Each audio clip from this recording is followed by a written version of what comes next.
તો બ્રિજ દુર્ઘટનાને લઈને લોક સાહિત્યકાર જગદીશ ત્રિવેદીનો કટાક્ષ. જગદીશ ત્રિવેદીએ કટાક્ષ ભરી કાવ્ય રચના બનાવી.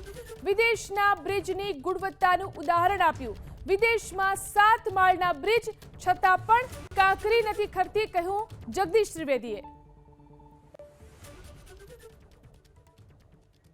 જુલાઈ, ઓગસ્ટ અને સપ્ટેમ્બર 3 મહિનાના અમેરિકા અને કેનેડાના પ્રવાસે આવેલો છું. અહીંયા અમેરિકામાં ઘણા શહેરોમાં મેં જોયું કે એક બ્રિજની ઉપરથી જ બીજો બ્રિજ જતો હોય, એના ઉપરથી ત્રીજો જતો હોય, એના ઉપરથી જ ચોથો જતો હોય. એટલે 7 માળના ઉપરા છાપરી બ્રિજ હોય, એના ઉપરથી કન્ટિન્યુ હજારો વાહનો જતા હોય.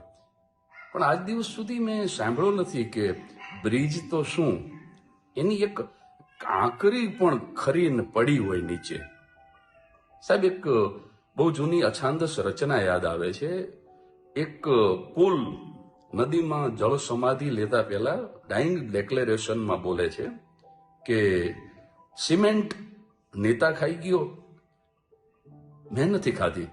લોખંડ કોન્ટ્રાક્ટર ખાઈ ગયો, જે મેં નથી ખાધું.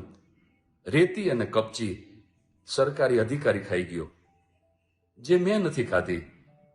આ કંઈ જ મેં નથી ખાધું, અને એટલા માટે હું ઉપવાસી પુલ જલ સમાધિ લઈ રહ્યો છું. પતા ही नहीं चलता